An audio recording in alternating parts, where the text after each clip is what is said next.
The playoff spirit is mile high in Denver. The sellout crowd, a beautiful day. Kansas City and the Denver Broncos battling to stay alive for those playoffs. Good news for both teams. Miami has defeated Oakland, the leader in the AFC West.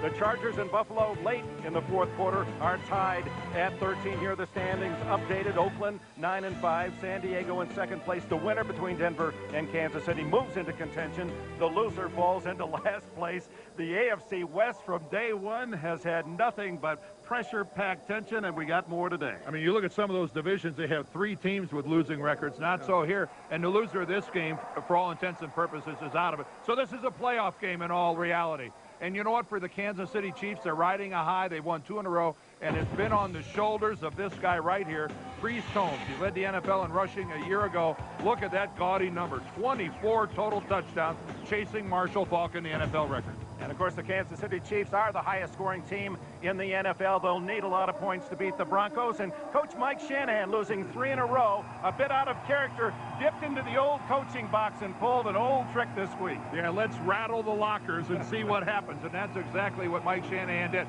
Let's start with the fact that he's sitting down 2 of his starters. Lionel Dalton won't start today. Delth O'Neal in the Pro Bowl a year ago leads his team in interception. They won't start today. And then he challenges his best and highest paid defensive player, Trevor Price, big time. Price on his radio show, and with more on that, let's go down to Bonnie Bernstein. Talk about out of character, Dick. Shanahan goes on local radio Thursday, rips Price for what he considers lackluster play, saying the guy makes $60 million, but he's our biggest underachiever since the bye. Maybe if I embarrass the heck out of him, he'll respond. Well, Price not responding in the media so far, but he was visibly angry when we talked to him on Friday. He said, coach is trying to bench me. Look, if he wants to alienate people, that's his prerogative. He's the head coach. So stay tuned. One quick injury note on the Chiefs front, Dick. Johnny Morton, one of their wide receivers, will miss his first game ever in the NFL after suffering back spasms Friday. Rookie Mark Borector gets his first start. All right. Thank you, Bonnie.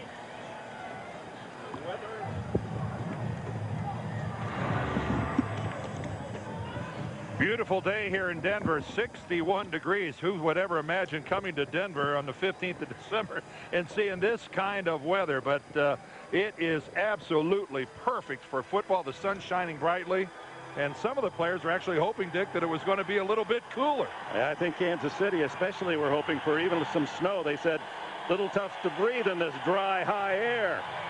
The kickoff coming down to Ruben Drones. He's had some success returning kicks, but not this time as he's hit high and hard by Keith. Check that, Gary Stills of the Kansas City Chiefs. And Brian Griese comes out. The starters for the Denver Broncos, his leading receiver, Rod Smith. Smith, the captain of the Broncos, and here's the Denver game plan. The keys to the game are to keep their high-powered offense off the field. I really feel we have to control the ball, and once we get in the red zone, we got to make sure that we get touchdowns instead of field goals. And, of course, Quentin Portis, the leading rusher. The rookies had a great year. Griese, the last 4 games, 2 touchdowns, 4 interceptions. Of course, he missed 2 games, injured against Seattle. He comes out throwing, and Shannon Sharp, his all-time favorite target, comes up with a catch, and Marcus Patton makes the tackle. As we check the starters for the Kansas City Chiefs. Up front, Eric Hicks leads with 8 sacks. John Browning with 7. Veteran Marcus Patton was in on that play, the soul of the linebacking core. And in the back four, Greg Wesley at safety, among the NFL leaders with 6 interceptions. Second down and 2 at the 29. Griese again, lots of protection, throws underneath, complete, and it's a first down to Shannon Sharp at the 35-yard line. Shannon Sharp will return to duty after sitting out 3 games with a dislocated elbow. Played last week against the Jets, had 9 catches, 100 yards. Played extremely well, still has the brace on his right elbow, but Shannon Sharp in what I thought was just as courageous an effort as you'll ever see out of a guy last week. In real pain, needed 2 people to help take off his shoulder pads after that game against the Jets last week. That's the kind of pain he was in.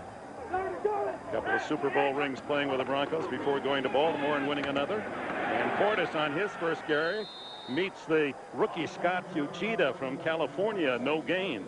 Fujita, a 5th-round draft pick who very bright guy at California, earned his bachelor's and master's in his 5 years, while a redshirt freshman completing his football duties.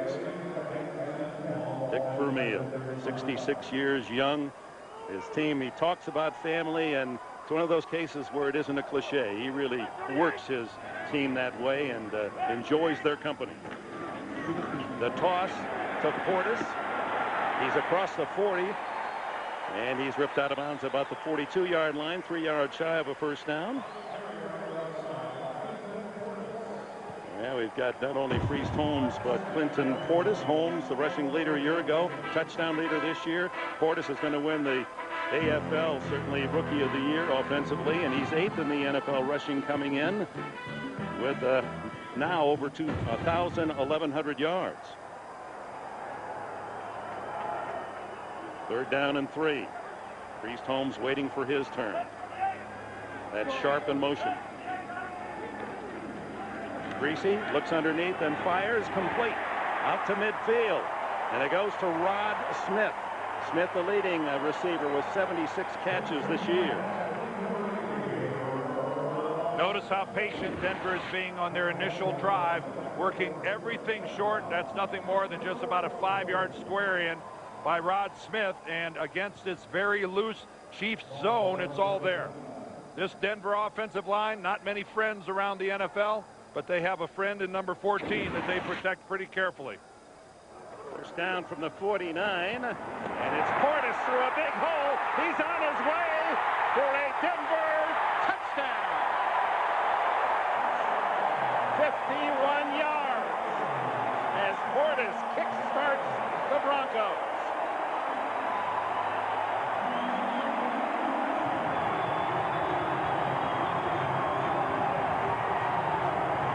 Boy, you saw that look of disgust on the face of Dick Vermeil. You work all week getting ready. You do not envision a game starting like that. This defense of Dick Vermeil's team gave up big plays against the Broncos in their first game. They gave up over 200 yards receiving to Shannon Sharp, and now they get gashed for a big play on the first offensive series that Denver runs. Jason Elam adds the extra point. And the Broncos strike quickly and long. 51 yards for Clinton Portis. Little Rocky Mountain Thunder from this sellout crowd of 76,000 as Clinton Portis streaks 51 yards for the touchdown, his longest run of the season. Only 6 plays for the 79-yard opening drive, and the Broncos lead 7-0. Now it's the Chiefs' turn at what it figures to be a high-scoring game. The winner likely to be in the 30s.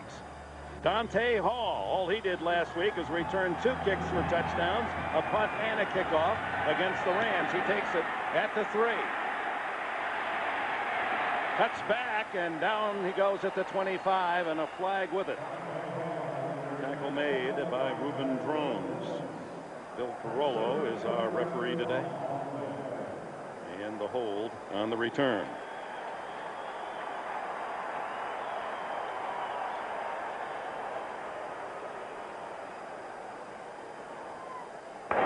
Holding number 97 during the run back. 10-yard penalty from the end of the run. First down. Denver's running game is really simple. Here's Clinton Portis right back here, but everything starts one direction, and then there's a cutback. And here's the key block right here by right guard Dan Neal. Somebody has to get a backside seal. Right there, Neal seals off Eric Downing, number 92. And when the cutback occurs, nobody from Kansas City is anywhere near. First play goes to Priest Holmes. Can't turn the corner. Bumped out of bounds at the 14-yard line. The Chiefs quarterback Trent Green running the highest scoring offense in the league. And one of the reasons, of course, is sensational Priest Holmes with those 24 TDs. We have 2 keys that's definitely going to help us win this ball game. One of the keys offensively is to control the clock. And one way you can do that is by giving Priest Holmes the ball. And on the defensive side of the ball, shutting down their running game. Very modest guy, although he does admit he wants the ball. He sounds like a football professor being analytical there. Articulate command of the language. 2nd and 11. The quick throw into the flat to Tony Gonzalez, and the tight end is bumped out of bounds at the 21, shy of the first down by about 4. A look at the starting defense for the Denver Broncos. Up front, Trevor Price, despite a midseason slowdown, does have 8.5 sacks. Al Wilson of that fine linebacking core leads in tackles. And Kanoy Kennedy and Izell Reese at safety are still without an interception this entire season. Denver has only 8, part of the frustration of Mike Shanahan and his coaching staff. 3rd down and 4. You saw not a single takeaway in so many of their games. Green rolling and throwing to Bo Richter, and unsuccessful as he was well covered by Denard Walker and Kanoy Kennedy. Well, Denard Walker is stuck to Bo Richter like he's got Velcro on both of them. He anticipates this break by Bo Richter. Never does get a sight of the football, but he's so close to Bo Richter, it doesn't really matter. That was outstanding work by Denard Walker, who's got only 1 interception on the year. I'm sure he'd like to have more, especially given the fact we're in the tail end of this crucial season. You saw Delta O'Neal, one of those chastised by not starting today. He catches it at the 34, and he's hit immediately by Corey Harris. And so the Broncos have their second possession when we return, already celebrating an early touchdown lead. The NFL on CBS is sponsored by Southwest Airlines, proud sponsor of the NFL and official airline of Super Bowl 37. KFC, there's fast food, then there's KFC. And by Chevy Trucks, the most dependable, longest-lasting trucks on the road. Little Denver holiday spirit, and yes, sir. All the more so now. Couldn't be more perfect for these two teams. The two clubs ahead of them, the Oakland Raiders and San Diego Chargers, have lost. We'll update the standings as soon as we get a moment, as Brian Griese sets up shop at the 30-yard line. Play action fake, wants to go long. Looking for Smith. And he's got it all the way to the 24 of Kansas City. Interesting how well your play action works. When on the first series, your running back took it 51 yards for a touchdown. So why not fake it to him again? And there goes Rod Smith. Boy, and that is just, it's so beautiful. Sam Brandon just in no position to take it back. Shenard Hart's, forgot to flip my card, but Hart's just in a trailing position all the way with Rod Smith. But again, all because of play action and the success of the running game. And now first down from the 24, and Willis fumbles the ball. A big hit, and Kansas City, a team that is second in the league, first in the AFC in turnovers, has one early today. They are a +13, now a +14, as Eric Hicks covers the fumble by Clinton Portis. What a hit by Ransom. There is no statistic that correlates better with victory than turnovers. To be on the plus side, and Dick Vermeil brought in the statistics as we talked to him yesterday. His team delivers at the 19-yard line. Holmes on a little swing pass, and he rips across the 30 to the 31 and a first down. Now let's check that fumble.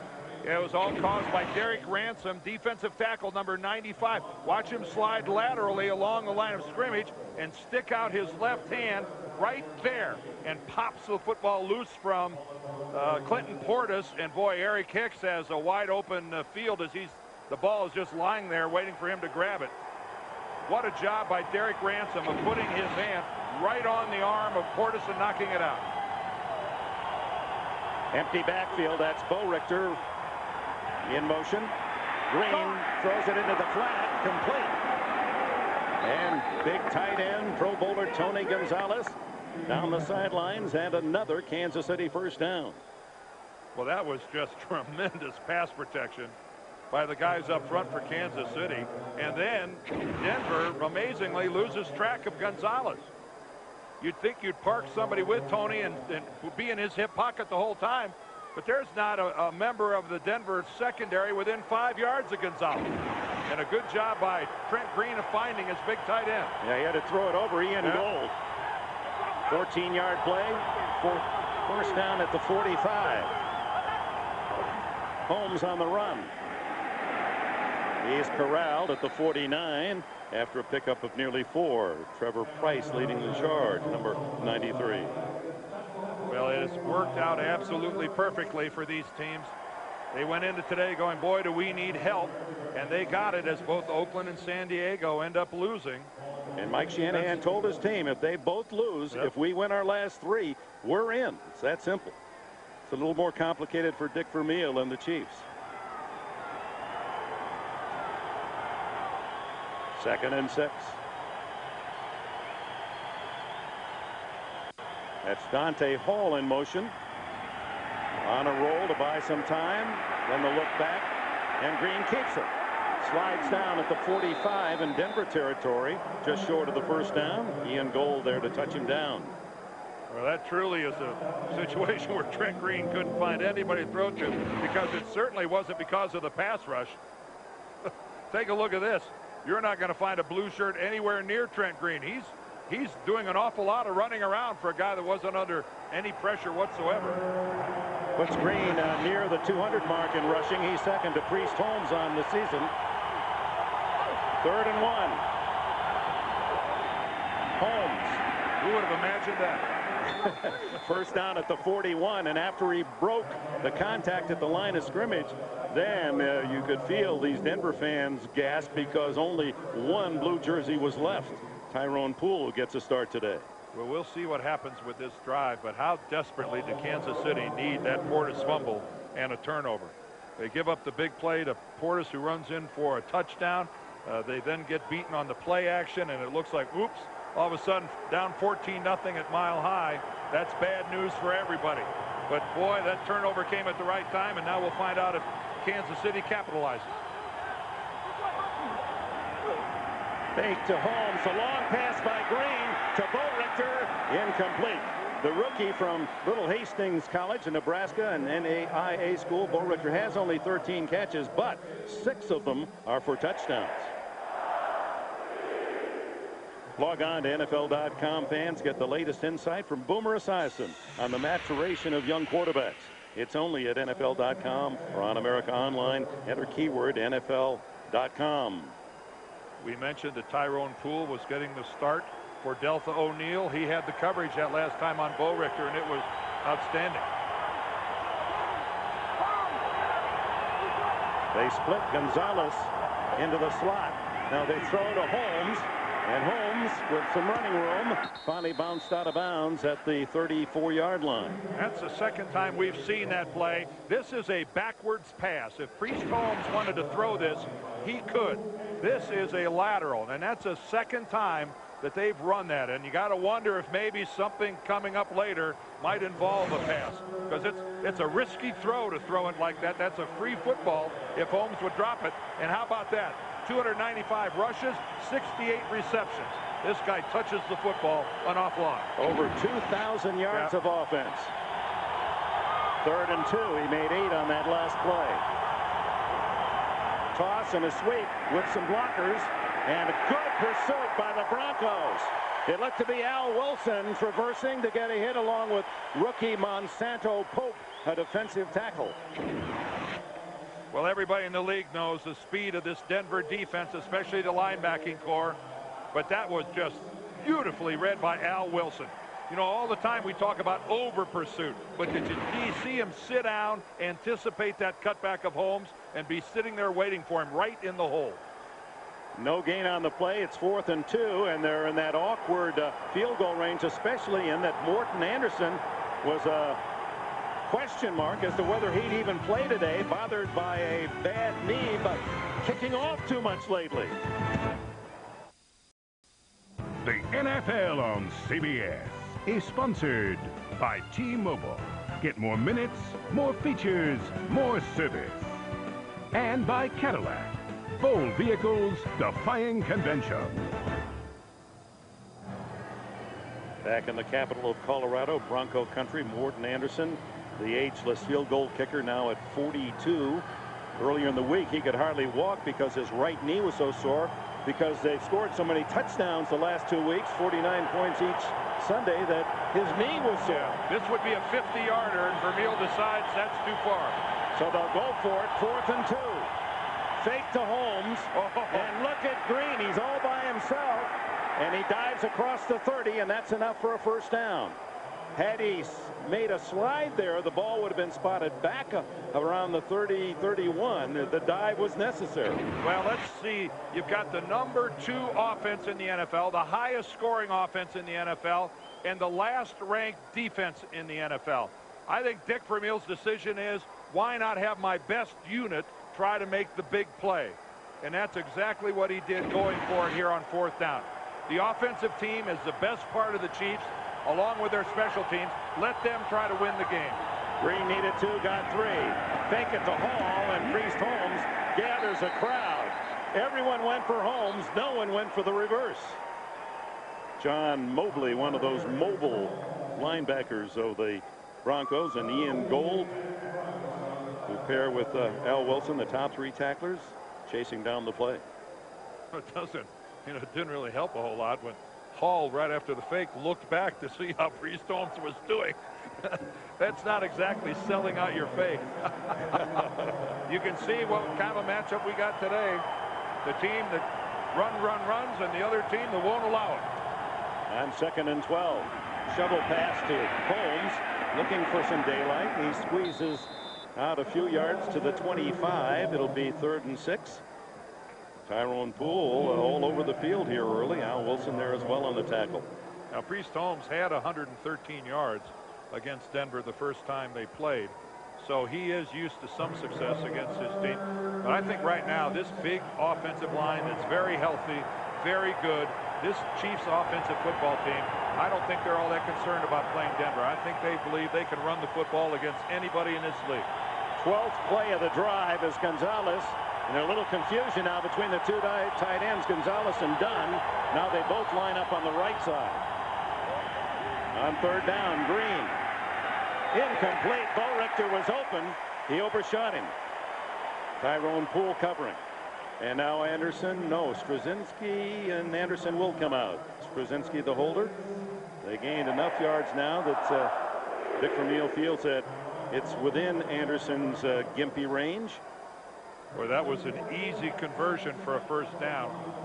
Bo Richter could not have been any more wide open, and Trent Green just simply put a little too much thin air under that football, and it floated on him. 43-yard attempt by Anderson. He's missed only 3 all season. He's got the distance. 4.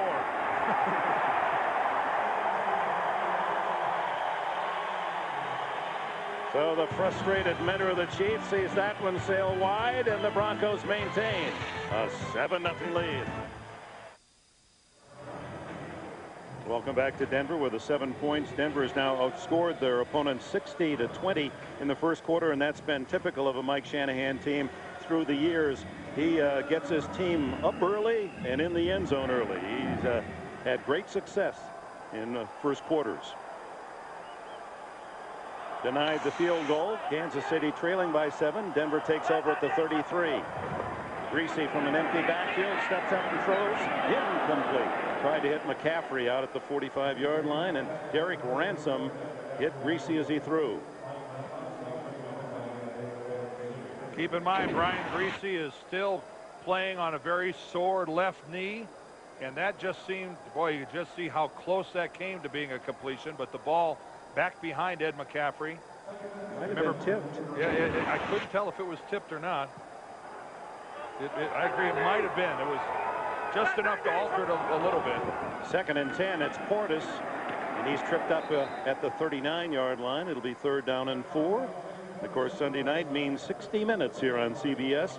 Whether Iraq does or does not have weapons of mass destruction, one thing they have, oil wells. Is that what it's all about? We'll find out tonight on 60 Minutes. As Greasy goes back into that huddle facing this Chiefs defense, he has to be freshened by the fact that he's had his best day ever earlier this year against that defense. 30 for 50 and 376 yards in the overtime win against Kansas City at Arrowhead. 3rd and 4 underneath to McCaffrey. He spears it. The spot here is all important. Yes, it is. And McCaffrey knew it. Look at him lean back and place the ball. I think the spot, yeah, they're going to give him the 44. He got a great spot. Let's try to play official here and try to figure out exactly where Ed McCaffrey right there.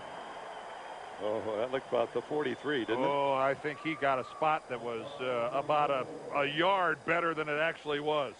Yeah, at least a couple of feet. Put it on the 44, and that was enough for the first down. Blue 18 support.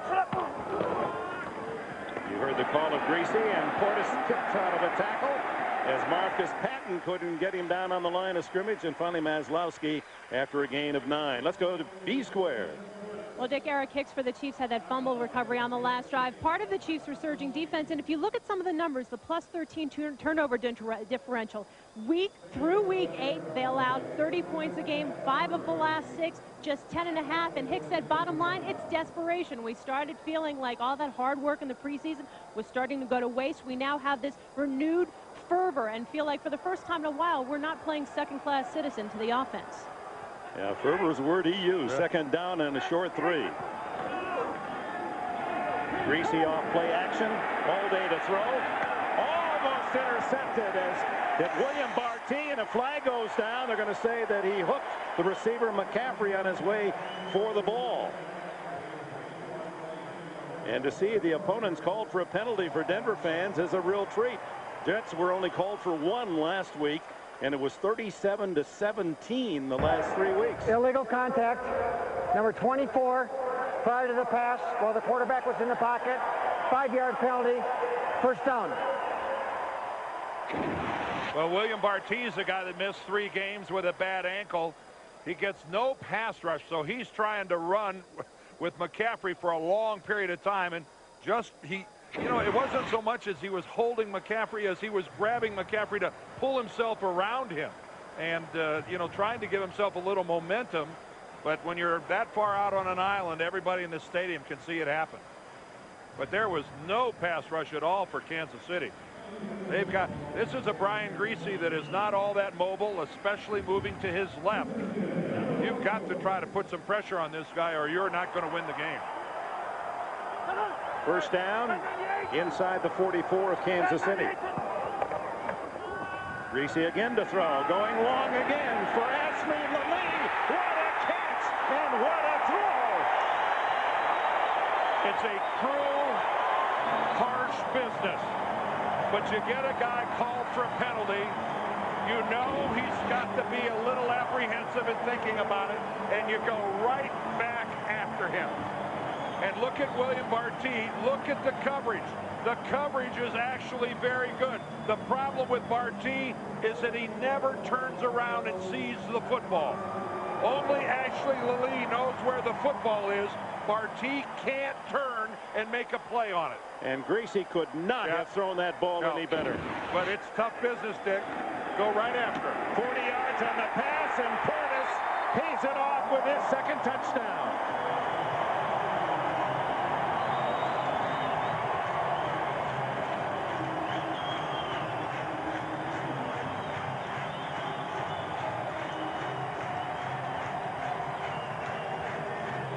Three yards on the score by the rookie Portis.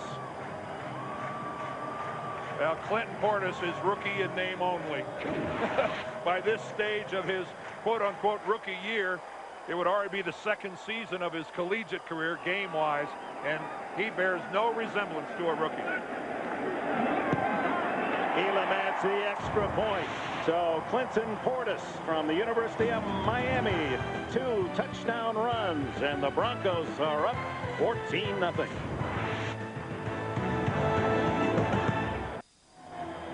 We're now late in the season, but early in the year, it's the infusement of the rookie talent. How good will they be? Well, here's Lilly from the University of Hawaii, who was the #1 draft pick. They're neighboring states. They are. They both big in surfing. Both states are outstanding surfing schools. You think the Broncos, though, hit it on their 1st and 2nd round draft choices this year? Well, Lilly to Portis, and they collaborate on that touchdown, the 40-yard catch by Lilly. And Portis with a run in for the score.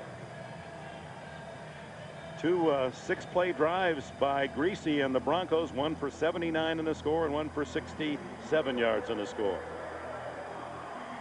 Dangerous Dante Hall, number 82. Well, the Chiefs in desperate need now of either another turnover, some help, or how about something special from the special teams. They have 3 kick return touchdowns this season, all by this man Hall. Got great speed. Flag goes down, so this one's coming back as he's pushed out of bounds at the 29-yard line by Tyrone Poole. You can see that speed of Hall, that able to run away from tacklers, but he got some extra help. Well, they're going to call a block from behind.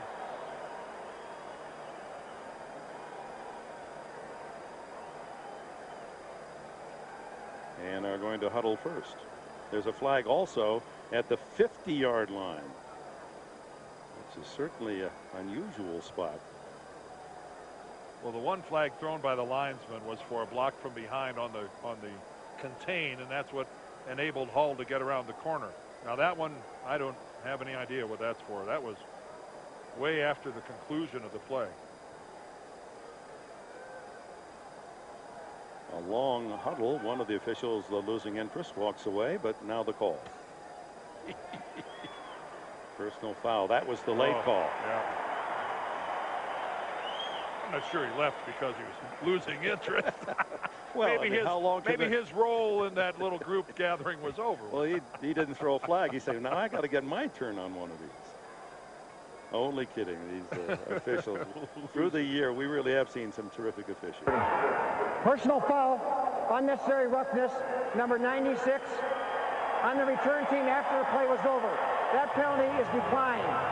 Holding, number 26, on the return team during the run back. That penalty is accepted, half the distance to the goal. First down, the receivers keep the ball. Monty Beisel with a big foul, but they're going to take the illegal block in the back, and from the 9-yard line, Dick Vermeil's team deep in the hole as we're about to close out this opening quarter. I have been here many times in this environment in Denver. You fall behind the Broncos. You're down, backed up by your own goal line. As an offensive football player, there aren't many worse places to be. Those fans behind Trent Green in the huddle, they're very close and very loud. Green underneath, and it's Tony Richardson, the fullback, who has an 11-yard catch and a first down out to the 20-yard line. Richardson, an invaluable player, not heralded, doesn't get a lot of publicity, but a solid starter. How about the way he finished that pass reception off? He almost took a couple Broncos with him. Final seconds, and that's it. The opening quarter here at Invesco Field, Mile High. Denver Broncos jump out early, 14-0. We'll return to the Mile High City right after this message.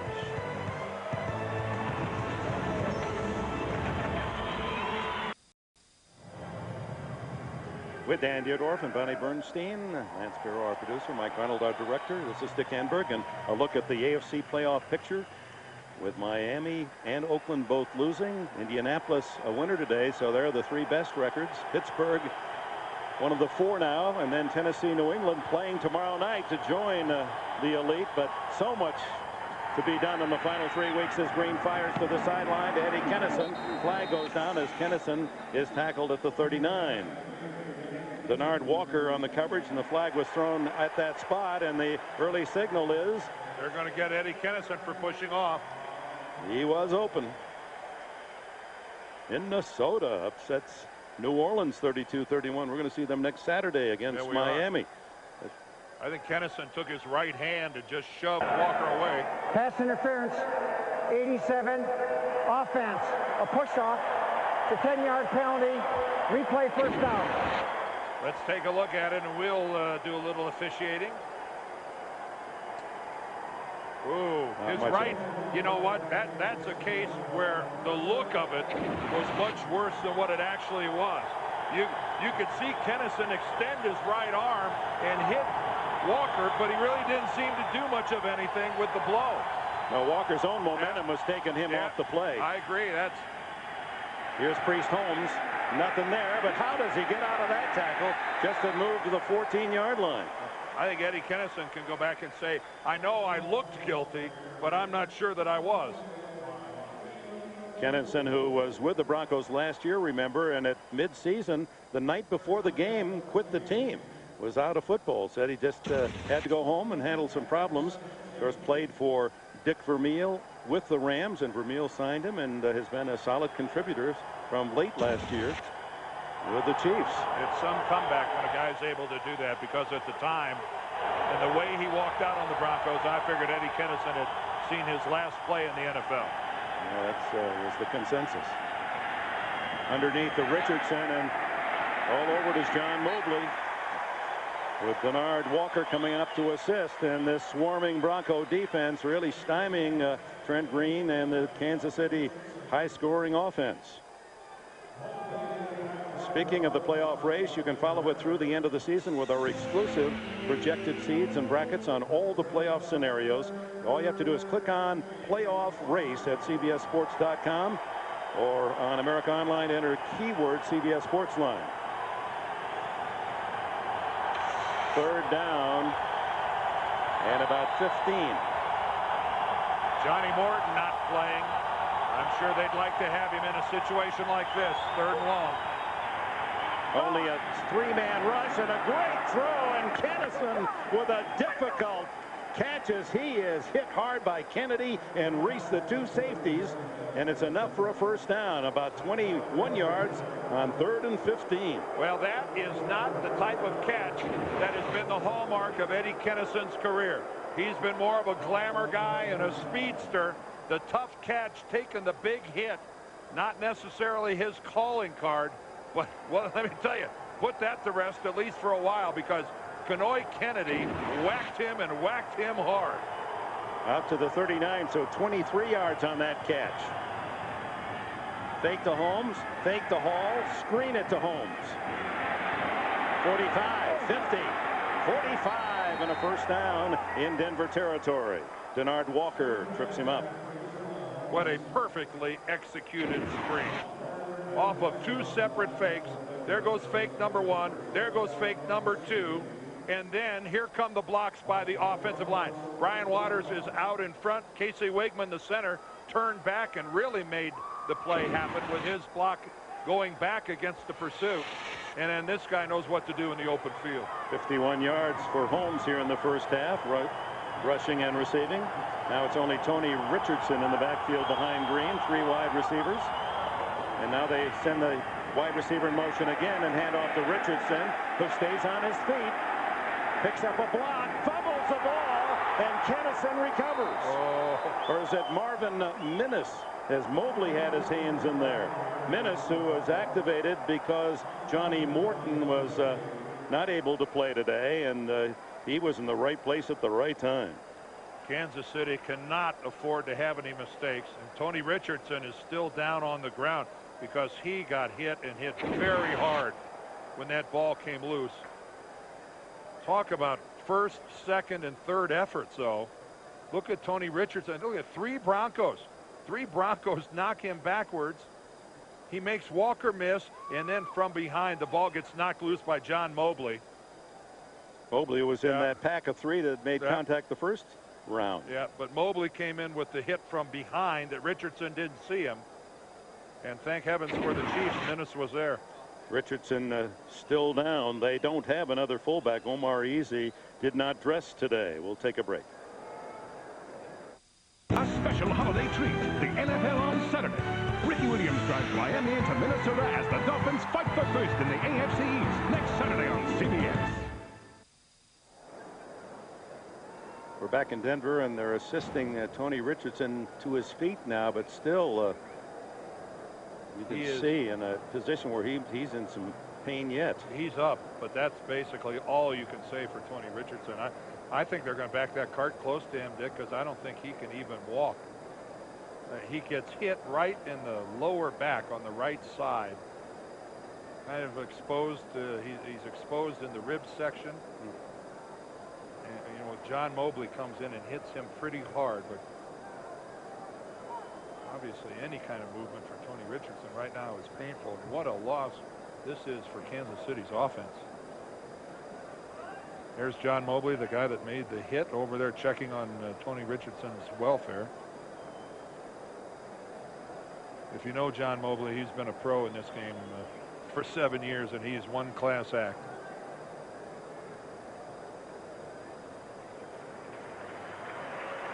One more time, Tony Richardson, after breaking tackle after tackle, again fighting. Watch from the right. Here comes John Mobley, and right there, and puts his face right in the right lower back region of Tony Richardson. And the running backs of today don't wear those heavy pads that they wore, fullbacks wore 25, 30 years ago to protect the back area. That's all exposed. And they're supporting the right arm of Tony Richardson, so may even be a shoulder problem or something with the right arm. He's in excruciating pain. Yeah, good luck, Tony. Good man. So Dick Vermeil's going to have to use his tight ends now. He's got only 2 of those, Gonzalez and Dunn, because Billy Baber didn't dress either today. So he's strapped in some personnel spots. The throw to the sideline is incomplete. Kennison was open, and so was Delta O'Neill as it was overthrown. Yeah, that's the second time so far this game that Trent Green has overthrown a wide open receiver. Remember, in the first quarter, it was Bo Richter when they were going the other direction. This time, Eddie Kennison is right there, and both times it looked like the ball just sailed and took off on Trent Green. Johnny Morton missing his first start since he was a rookie back in Detroit on the sidelines. So Paul becomes the third receiver with Bo Richter in his spot. Green gets away from pressure, throws to the sideline, incomplete. It was intended for Kennison, and Pinoy Kennedy timed it beautifully. I think Kennedy really got a good read on Trent Green. Green has to step way up into the pocket, and as he steps right in the direction and really has to give away where he's going to throw. He really had no choice what to do it, how to do it, and Kennedy gets a great break on the football and gets in front of Kennison. So a disastrous series for Kansas City. They're stopped, and Straczynski has to punt, and they've lost a valuable member of their team, the fullback blocker Tony Richardson. Straczynski, one of the all-time leaders in fair catches. This one isn't fair caught. He puts some backspin on it, and it rolls out of bounds around the 10-yard line. And we'll take a break here in the second quarter in Denver with the Broncos enjoying a 2-touchdown lead.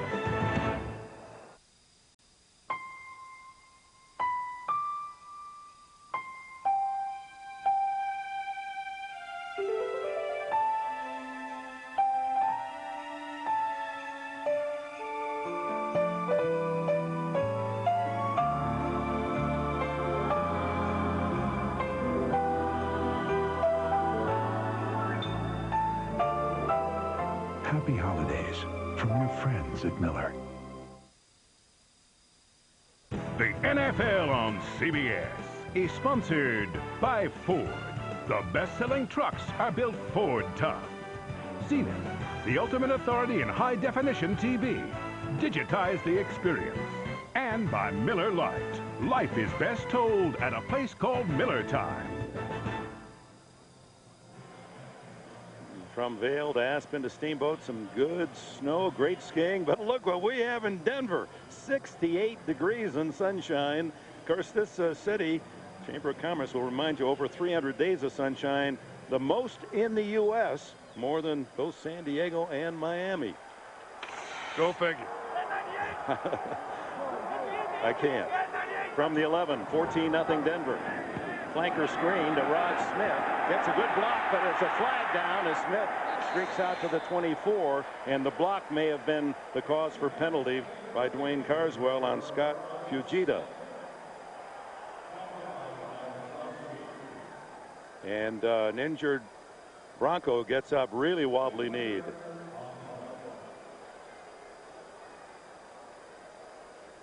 It appears to be Marcus Patton that they were waving to the illegal sidelines. block in the back. Number 89, offense. Half the distance to the goal. Replay, first down. Well, that's Dwayne Carswell, the tight end. Watch him as he comes in from the left-hand side. Right there.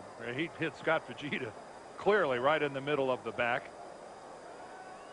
No way you're going to pull that off without getting caught. Of course, that may be Fujita with the outstanding speed, 4.4 speed.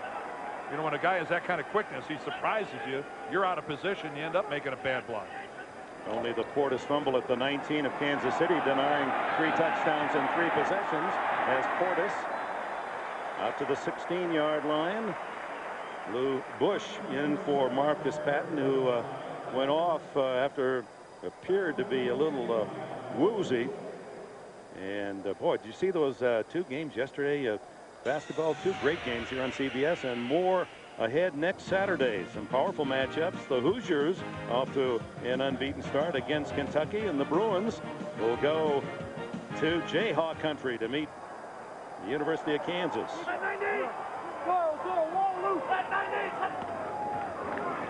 Greasy underneath, complete to Shannon Sharp at the 20. They're going to give him a little more than that to the 21, and that'll make it close to a first down. Looks like it's just a wee bit short of the first down, and I do mean wee bit. They're going to measure. Looks like it's close enough that Bill Carollo will bring in the chains. Ooh, look at the Giants start against Dallas today. In the finals, and it couldn't have come wrapped in a prettier package for Mike Shanahan and the Denver Broncos and Dick Vermeil and the Chiefs, as again both teams leading in the AFC West, Oakland and San Diego, were defeated. Well, it's by the nose of the football. He picks it up. Yeah, the interesting thing, Mike Shanahan said, we know we need help. We need somebody to beat Oakland, because for us to win the division, Oakland has to lose 2 of these last 3 games. Well, of course, Denver needed help. Well, they got it, and now they can control it somewhat themselves, because next week, who do they play? Oakland, at Oakland. So at least Denver can say if they win the game today, we're going to have a chance to try to get it done. And then they finish at home against Arizona. Portis out to the 24-yard line, or make that Mike Anderson who gets a rare chance to carry. There's the Wild Wild West. Some of the wanteds. The wanted are victories. And the Broncos at Oakland, and then at home against Arizona. That's what you want to see in the month of December. You want the guys in the same division playing one another, because you know how important those games are. Chiefs will host the Chargers next Sunday and then close out at Oakland. It's just a fact that the loser of this game is in big doo-doo. Fake by Greasy, no pressure, gets it away in the flat to Anderson, and a first down at the 34. Greasy has operated this entire first half with very little pressure. Well, the play action again buys him some time, but we're watching 2 outstanding offensive lines in this game today. The Denver Bronco unit and the one from Kansas City. Very mobile, very aggressive, guys that can run. And keep in mind, this Denver group is missing Tom Nalen, their 4-time Pro Bowl center. He got hurt in the last Kansas City game here in October the 20th. Greasy to Portis. Twists out of a tackle. Gets 3 or 4 out of what appeared to be very little. Lou Bush makes the stop. See, Denver can actually win their division. And to do so, they got to win all 3 of theirs.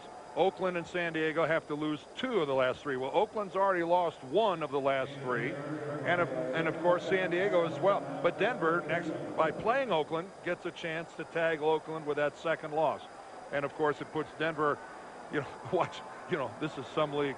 Hard to imagine Denver could beat Kansas City, then beat Oakland, and then come home and lose to Arizona. Now, wouldn't that be a, you know what? It's Mike Shanahan, after the 3rd straight loss, coming home from the Jets game last Sunday and trying to rally the emotions of his team. Prior to the snap, false start, 83, offense, 5-yard penalty, second down.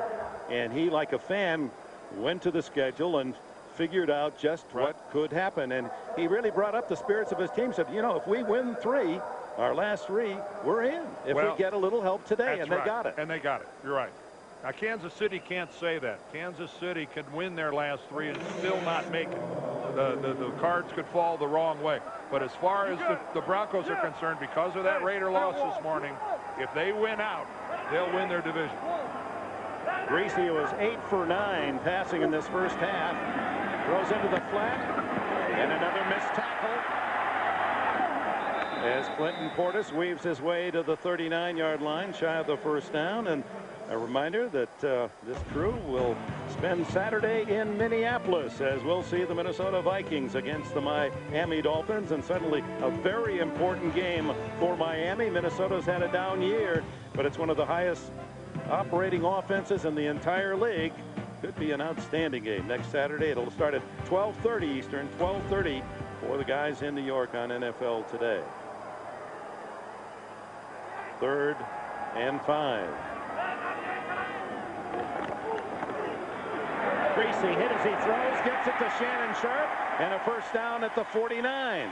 And Greasy was driven into the turf as he delivered that pass and comes up limping on the, you can see the brace on that left knee. That hurts. That hurt. Right in the exposed midsection, just as he delivers the football. Wham, does he get smacked. He really gets buried by Eddie Freeman. And that hurt Brian Greasy. That you just don't have any way of protecting yourself. You don't even get a chance to tense your abs. That's where anybody want to play quarterback, take a look at that and sign up. Play action. Open again. Anderson. And he's into Kansas City territory. A gain of about 9 to the 43-yard line. Greasy on November 17th in the game at Seattle injured that left knee on this play when Rocky Bernard, 99, fell into that knee. Greasy then missed the next 2 games before starting in last week's loss to the Jets. Steve Berline took his spot in the previous 2 games. Defeats Indianapolis and San Diego, both in overtime. The defeats have been very painful. 3 losses in a row by Denver, but by a total of 12 points. And Brian Greasy, the last pass he threw last week in that loss to the Jets was intercepted. He overthrew Rod Smith, although a lot of people think that Rod Smith was held on the play. What kind of got lost in that final pass was how well he played in that game against the Jets. He played a very good game considering that he was hobbling around and actually made, remember, a lot of the Jets missed him on their pass rush. He was surprisingly mobile. Surprisingly indeed, as you see, there's the documentation of the last 3 defeats. Mike Shanahan here in Denver has never seen his team lose 4 in a row. And there was some red eyes and saggy lids here in Denver town with the coaching staff when we arrived. Painful to assimilate those 3 defeats. And as you heard earlier, Mike Shanahan challenged his team even publicly. It would appear they are responding. Portis tackled, but got enough for the first down, I believe, to the 41. Gary Stills made the stop. Well, here is that play a week ago today. It looked like Denver was driving for the winning touchdown and just goes over the shot, over the top of Rod Smith. McGraw, the rookie safety, with the interception. And it really did cloud a pretty effective and efficient day for Brian Greasy. Not the most beloved player here in this Denver area, especially by the media. They take it to him, don't they? How can you follow John Elway? Who could have? His name comes up every week. Throw to McCaffrey, and he can't quite make that fingertip catch away from former Bronco cornerback Ray Crockett. What an effort by Ed McCaffrey. Of course, it helps to be 6'5". Oh, he just almost has it, but can't pull it in on his way to the ground. We all remember that horrific injury last year when Ed was lost for the season. Now finally back to where he doesn't think about it anymore. But still, at his 12th year in the league and at 34 years old, at the tail end of his career. But well over 500 catches. It appeared the Chiefs had leaned offside as Portis takes it down to the 37. Eddie Freeman, the 2nd-round draft pick out of UAB. You know, it's so warm here in Denver, 67. It's a shirt sleeve crowd. And I know a lot of people like to wear jerseys to the game, Dick. Offside, nose tackle, 71, 5-yard penalty, replay, second down. Every now and then, though, you get a vintage jersey. I see a Steve Bono jersey down below me here. Plenty of 7s still around Elway. A lot of 7s. There's an old Romo jersey. Bill Romanowski, still a popular guy here. Take a look at some of the. But now a Steve Bono Kansas City jersey. That baby's got some miles on it now. On second down and about 5, Anderson is knocked off his cleats at the 34 by Derek Ransom.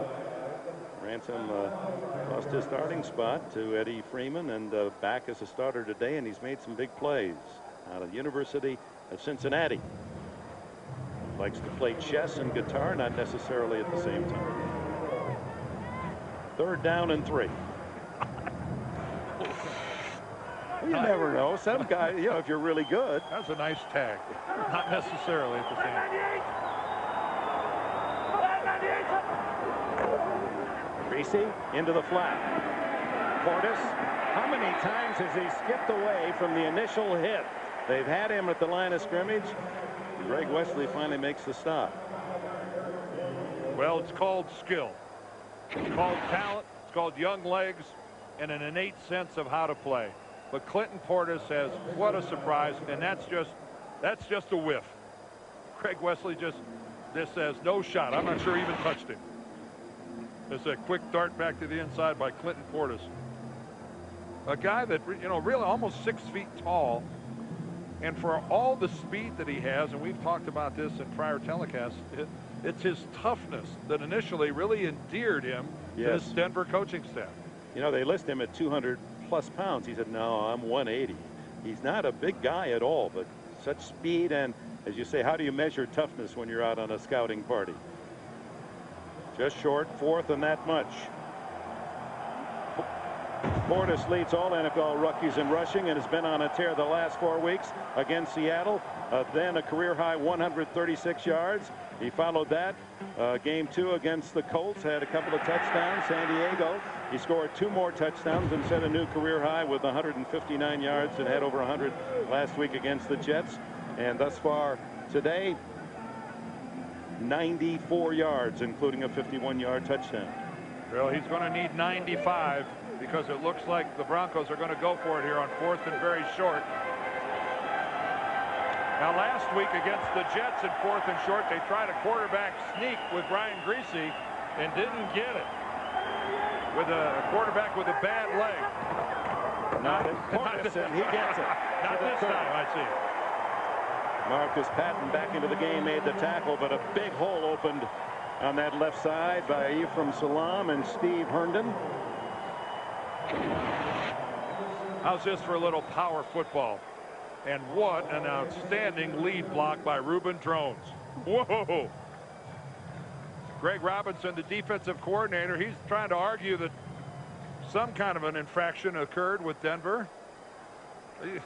He's arguing his case. No, they never come that late, Greg. Defensive coordinator with Kansas City, formerly with Mike Shanahan and these Broncos. As Greasy again all day, no one open, looks for somebody to break free, finally has to run it out of bounds. Mike Maslowski assisting him off the field of play. Oh, and you saw Bryant slip it, and that's the hardest thing for Bryant to do, was run to his left. It's the MCL on his left knee, and that's the one direction he does not want to go. Let's check out Rod Smith, see what's happening with him downfield. No, pretty tight coverage right there. Ray Crockett, of course. Now McCaffrey's working the middle of the field, but unfortunately by this point in time, Greasy's running the other direction and can't look back across the field to find McCaffrey. 15th play of this drive. And down to the 26-yard line goes Mike Anderson. And we're at the 2-minute warning, 1:59 to be exact. 14-0 Denver. Kansas City's high-scoring offense shut out thus far by the team that leads the league in rushing defense, and they've had their eyes on Priest Holmes. Holmes with only 29 yards on 8 carries, and he only has 2 receptions. So Priest Holmes not really a factor in this ball game. A lot of it to do with the fact that Denver is just keeping the football. This is the 16th play of their drive. 3rd and 6, and Greasy again takes off, and on a bad knee gets the first down at the 19. Patton finally caught him from behind, but too late. The drive continues for Denver. Keep in mind, this is from a quarterback who told us on Friday, when I run around, it feels like my lower left leg is just flopping around down there. And again, he has to go to his left. And I think he's surprising Kansas City, which is going into this game not expecting Greasy to run to their left. And it's really taken them by surprise, and a couple of gutsy efforts by Brian Greasy. 16 plays, 70 yards, now down to the 19. Mike Anderson with a toss. Tackled at about the 12 by Patton. Anderson getting a little more action today after being a 1,000+ rusher as a rookie himself. Timeout, Denver. The NFL on CBS is sponsored by Lord of the Rings: The Two Towers, in theaters December 18th, rated PG-13. And by UPS. What can Brown do for you?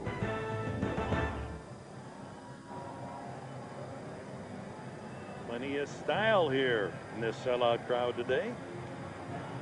Now there's a look you really got to love. Like father, like son, huh? That acorn didn't drop very far from the tree, did it? 2nd down and 2 at the 11-yard line. Greasy underneath, complete. Carswell breaks the tackle, and finally the Chiefs gang up on him and push him back. Scott Fujita was there first.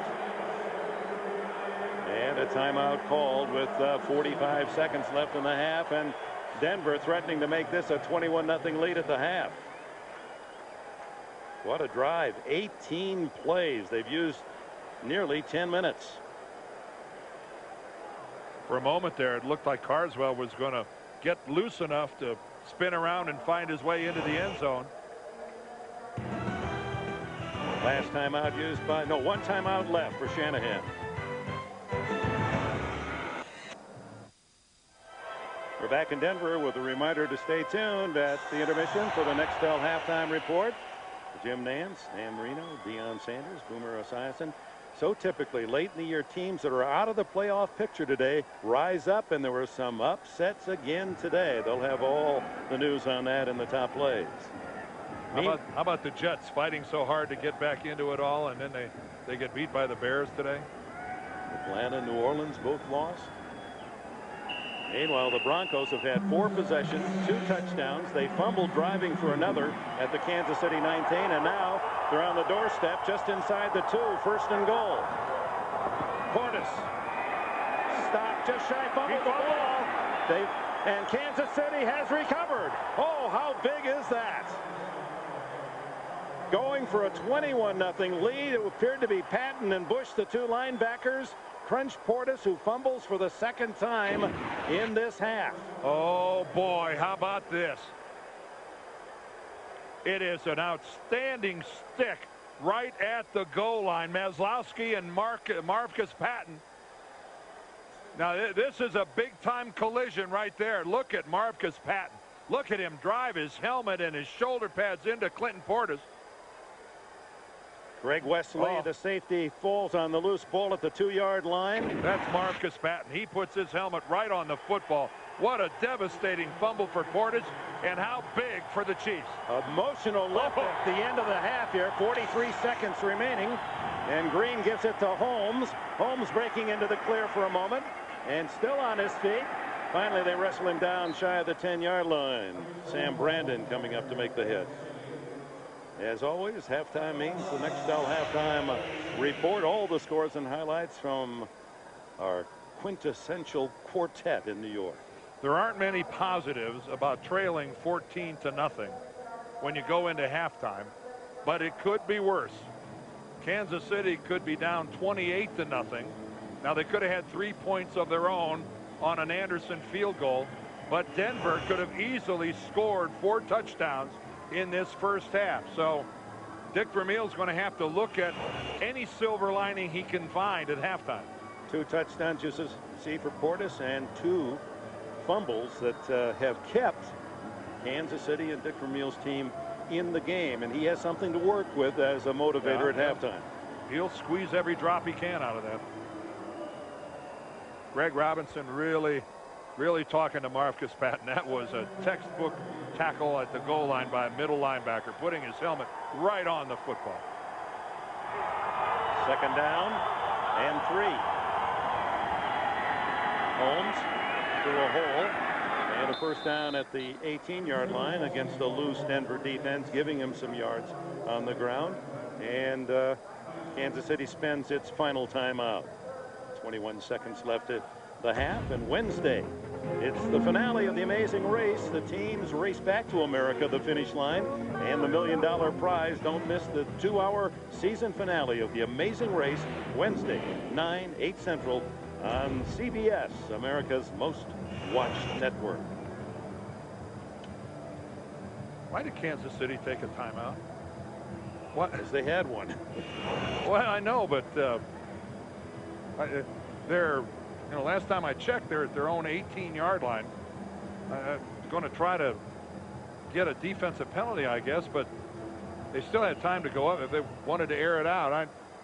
I think they'd be content to just escape and get into that locker room without anything happening. Remember, they're playing without Tony Richardson, so they don't have a fullback now. They have to use their 2nd tight end. Green screens it. A flag is down as Priest Holmes is tackled at the 26, and the flag back at the 5-yard line is against Kansas City. You take a timeout to run a screen? I guess Dick Vermeil, feeling that Holmes has such great talent as a receiver and runner, that you get him out in the open and maybe he can break a long one. Okay. Okay. Well, that's why you'll never be a head coach. You'll bring this to the hands. Hands to the face. Number 77, offense. Half the distance to the goal. Replay, 1st down. Lots of penalties, and Dick Vermeil can't like that. Willie Rolfe, the 7-time Pro Bowler, guilty of that call. And now one would suspect that Green might just kneel it down and say, let's get into the locker room and regroup. Last 2 games, Kansas City scoring 98 points, 49 and 49, and 0 in the half today. And off to Holmes again, and he's still on his feet. Oh, and dragged down out at the 34-yard line. He is something special, and they can build on that as well. Who knows what the Priest has in store in the 2nd half. And that'll do it, the 1st half here in Denver, with the Broncos leading the Chiefs 14-0. Coming up next is the Nextel halftime report. So Portis, 2 touchdowns, 1 a 51-yard run, but 2 fumbles as well. Bonnie? Coach Vermeil, your defense trying to stop this treacherously long run by Denver. How bad did you need that turnover in the red zone? Well, that right now could give us momentum, obviously, because we get the ball coming out in the 3rd quarter, but we haven't been able to break Greasy's rhythm at all. He's really sharp right now. And those 2 big plays they got, that really hurt us. But I think we have enough eggs in our basket here. I think we can come back and rally. And losing Tony Richardson throws us out about 50% of our offense. So that really hurts us, too. All right, Coach, thank you. Dick, thanks, Vermeil mentioned Tony Richardson. He has a right shoulder injury, doubtful to return. Well, and that's not just the loss of him as a block and a ball carrier, but it does just cut your offense in half. So at the intermission, the Broncos with a 14-0 lead against the Kansas City Chiefs. Nextel halftime report is next after this message and a word from your local station.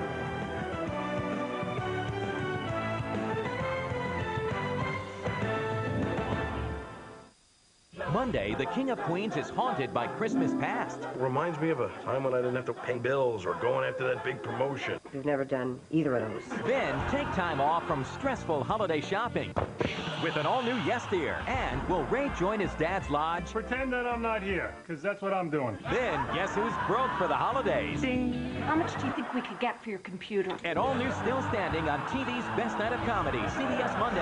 And later catch Catherine Zeta-Jones at an all-new Late Show. CBS Sports presents the Nextel halftime report. Nextel, bringing you wireless solutions.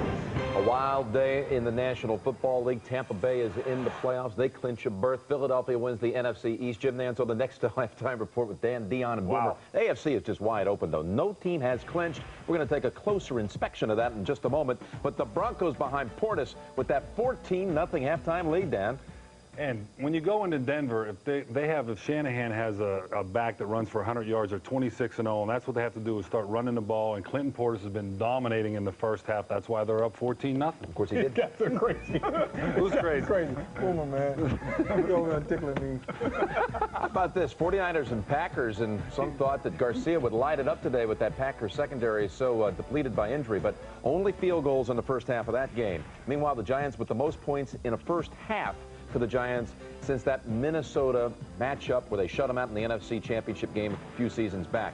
Here are the latest standings now on the NFC side. Philadelphia again clinches the division back-to-back for the first time division titles for the Eagles since 47 through 49. Bucks clinch, but they haven't won the division. They're in the playoffs. Packers and 49ers already with their division title. Saints and Falcons right now hold the wild card positions. Giants still alive, and that Atlanta loss really helps them today. On the AFC side, divisional leaders, Dolphins, Raiders, Colts, Steelers, but no one has clinched. Titans and Patriots battle tomorrow. 13, look at all the teams still Everybody's alive. in it. 13 of the 16 on the AFC side still alive. All right. Except the Bengals. That's right. And Oakland today, after that 5-game win streak, well, it ends in Miami. The Finns come up big here, Dan. And they want to have time of possession, control the ball, keep away from Gannon. Travis Minor goes in there. Gannon at the end of the game. Watch this great play by Patrick Surtain for an interception, I mean, which ends the game. And Jason Taylor has something to say about it. They changed the protections a little bit. We were getting after them all day, and I was getting a lot of good rushes, and they changed it up a little bit to try to keep Gannon tighter in the pocket. So once we made that adjustment, we started getting more heat, and when you pressure a quarterback, it's tough to do what they do. I don't know what he ended up with, but hopefully we help Marino out a little bit today. Yeah, they helped me out, baby. Thank you, Jason. Appreciate that. Get his name right. I tell you, this didn't help out the Chargers at all. As Buffalo beats them today. Tomlin's son punches it in for 2 yards out. Right here, Travis Henry, 144 yards and 2 touchdowns on the day. Right, and Flutie came into the fourth quarter, could not spark the magic. The Jets get throttled by Chicago and pretty much killed their postseason hopes. And here's Leon Johnson from 2 yards out, the former Jet. You know, what a dismal performance by the Jets going into face a 3-10 team and losing. Steelers now a half game out of the best record in the AFC as they knock out Carolina. Jerome Bettis running the football right here. Boomer, I got his name right anyway. That's his second on the day, and they win against Carolina. Somebody give Marvin Harrison some consideration for MVP. He leads the Colts back to 16-0. Only 9 catches, 172 yards. On this reception right here, breaks Herman Moore's NFL record for the most receptions in a season. But right here, it's the old stop and go. I don't know how they keep going for this, but we have Marcus Allen talking to Marvin Harrison about his day. What does the record mean to you? It means a lot, you know. It means a lot for my teammates. You know, I couldn't have done it without them. And I think my teammates have a lot of confidence in me.